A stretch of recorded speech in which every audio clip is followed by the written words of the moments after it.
Welcome back.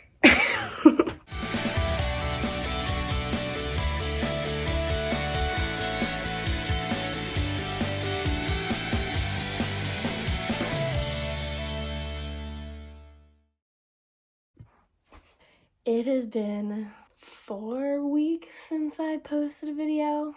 I'm Nina, if you don't know me, and this is my channel. For a little over a year, I've been posting videos about semester at sea, and at first it was for my family to see what I was doing, and then all of a sudden people started watching all of the vlogs and things, so then it became like a legit thing, which nobody thought would happen. I hate to keep making videos about semester at sea because it has been a year since I went on it. But I do love talking about it, and I do love giving advice to people who are going on it. And so this video is going to be kind of like a tips and tricks or like advice kind of video. I don't really know. Here's all the wisdom that I can impart on you before you go on semester at sea. Also, I just want to say thank you to all of the people who have newly subscribed to me over the past month, that I somehow have gotten a lot of views and subscribers. That I'm monetized, which is like, what? Yeah, thanks.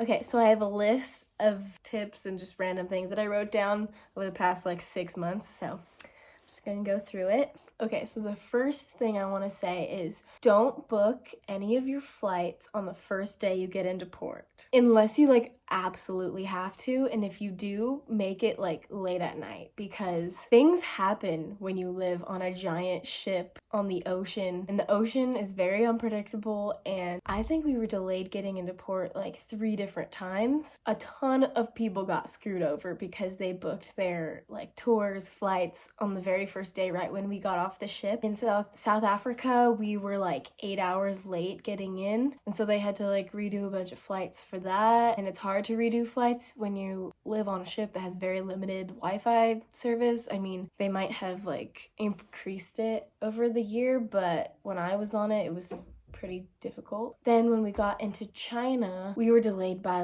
12 hours. We didn't get in until sunset. My field program got screwed over, so I didn't have to deal with it though, because semester at sea rebooked all of our flights, but the people who missed their flights had to redo all of them, and it's kind of a nightmare. Usually the airports are pretty far from the port, so you have to give yourself at least an hour, 2 hours to get to the airport. In Myanmar, we were an hour and a half, 2 hours away from the airport. But the one day that we booked our flight, the first day, was in Vietnam, and I was pretty lucky because our flight was really late at night, and also the airport was only 30 minutes away from our ship, so we were solid for that one. Yeah, don't book your flights on the first day if you can avoid that.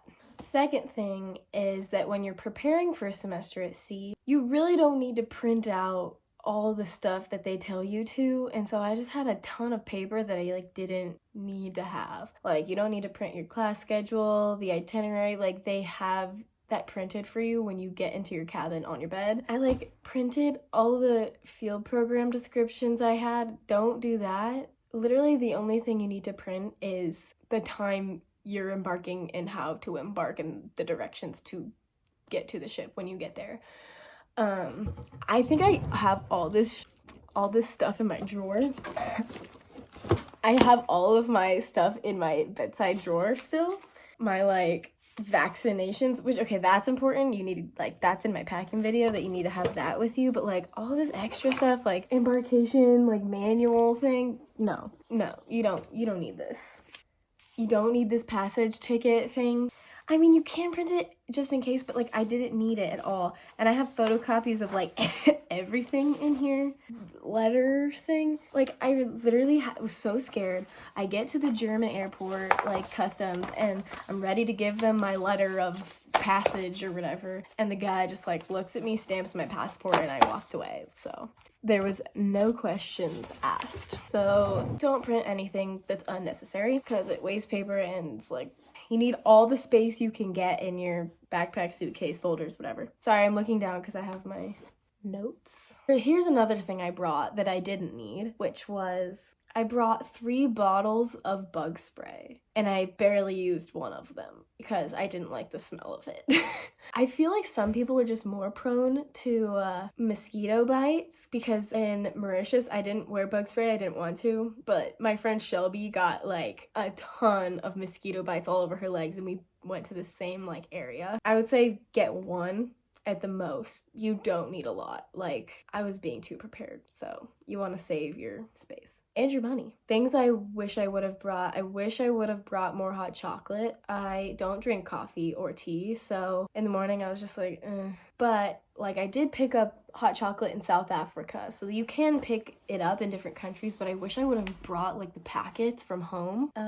I wish I would have brought more bathing suits because I only brought 3, and a lot of the places we went to were very like, I don't know, we just like, I wore the same 3 for, I mean, it doesn't matter on semester at sea because everybody rewears outfits, but it would have been nice to have more bathing suits, I would say. And like, you always end up like buying clothes and stuff, so it's not imperative, but looking back, I think I packed like very well. Like, I did a lot of research, and if you like watch my video, it's very like calculated with like the amount of clothing items that I brought, but I also purchased quite a few clothing items. Another thing was that a ton of my friends did the SIM card thing with their phone. They unlocked their phone, and then in each country they like got a SIM card. And my 2 friends, Kelsey and Abby, were really good at that. And I was not, because I just like, I don't know. I didn't have a phone plan basically the entire time, which was like not the smartest thing, but my parents didn't want to pay for it, and like I didn't really want to pay for it either. A lot of places, you'd be surprised, have good Wi-Fi. Like, I was surprised Myanmar had Wi-Fi.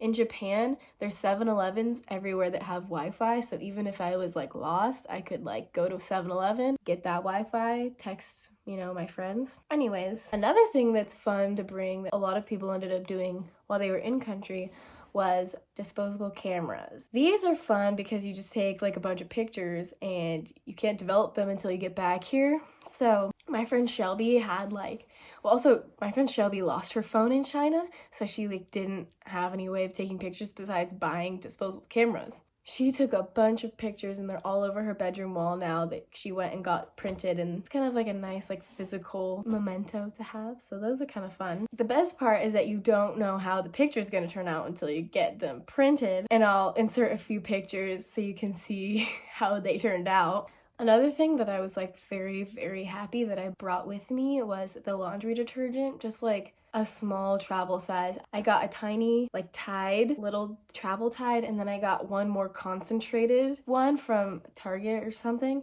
If you watch my packing video, you saw I packed those. When you buy elephant pants, you have to hand wash them in your sink or else they will dye all of your clothes, whatever color that is. Which I bought a ton of elephant pants in like India, Ghana, Myanmar.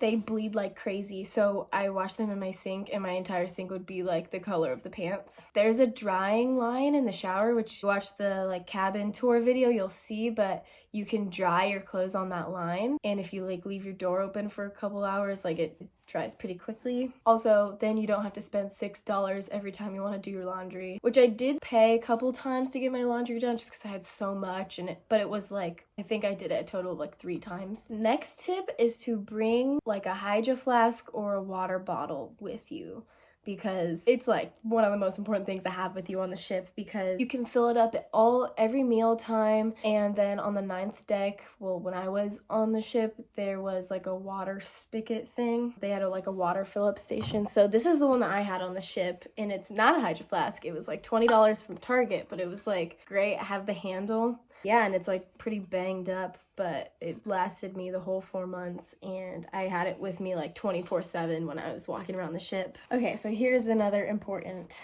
thing that I brought that I'm so glad that I brought was an external hard drive. I brought this one blank when I went on the ship, and before I left, I backed up my computer to this and left it at home. Everything from before semester at sea was on this one, and I left it here because I didn't want it to get broken. And then I took this with me, and I put all of my pictures and videos on this blank one, and it worked really, really well for a long time. And then towards the end of the voyage, it started acting up, so I kind of just left it alone, and I didn't want to mess with it anymore. But a ton of people had issues with memory and like computers crashing because the ship's vibrations can crash your computer. They can crash a hard drive if you don't leave your electronics either on your bed or like put a sweater under it or anything. I know that when I came home from semester at sea, it was just a habit to put my computer on top of a sweatshirt if I put it on the ground. And I was like, wait a second, I don't need to do that anymore. Or like a lot of people like either lost their hard drive, got it stolen. And so you gotta be careful because like memories are not really replaceable. So I had this, and then when I got back, I transferred everything from this one onto a new one just in case this one broke. And so I'm very good about storage. So I recommend that you bring 1 or 2 blank hard drives for sure, and then like a flash drive too if you want to do that. Okay, so this next little like segment I'm going into is just like advice I have for you when you go on the ship and things that you should do on semester at sea as much as you can. My first tip for on the ship is to buy as many ice cream cakes as you can with your friends. Like split them, like take turns buying them. I think my friend group bought the most cakes out of every friend group on the ship. And I mean, they're like, it depends, because like we had some vegans, and so they have vegan cakes, so we would get a vegan cake and a regular cake, and they're just so good. Like if someone has a birthday, get an ice cream cake, like live it up, treat yourself every now and then. I'll put a little montage of all the cakes that we bought because I don't think I realized it until I went through and edited all of my ship vlogs how many cakes we actually got. Tip number 2 for on ship is don't feel guilty for taking excessive naps. It's like you feel like you should be like enjoying every second of it. Like, why would you be sleeping all the time? But like being on a ship makes you so tired. Like the rocking, it just makes you tired all the time. And I think I took a 3-hour nap almost every day. And I still like, it could enjoy myself. You have so much time. Like I remember I would go to class and then go to global studies was my second class on A days, and I would sleep on the couch in the corner with all my friends during global studies. Sorry.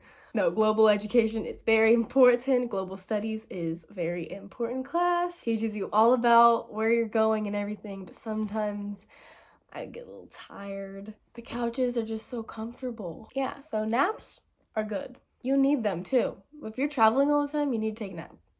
My next tip is to participate in all the ship activities. Join like 1 or 2 clubs, start a club. I started the music club, which was super fun, and almost every other day we would have a jam session like on the deck. You rent one of the rooms to have meetings in. I don't know, just learn some new things, like join a club you never had interest in, and I don't know, I went to some different club meetings for fun. It's a really cool way to meet people who have the same interests as you, even if you don't like travel with them or see them very often. I just met so many friends through everything, honestly. The ship has activities happening like almost every day. In the morning, you pull up the dean's memo and it tells you what's happening for the day, like where and when. They have like these nightly seminars that the teachers give, which are super cool. Sometimes like there's an interport student or an interport lecturer that's giving a really cool talk about their country. Yeah, so it's just like a lot of like really awesome opportunities just learn stuff. I don't know, there's like Halloween, so there's like a Halloween party, dress up for that. They had movie nights in the Kino. They had like family dinner for your extended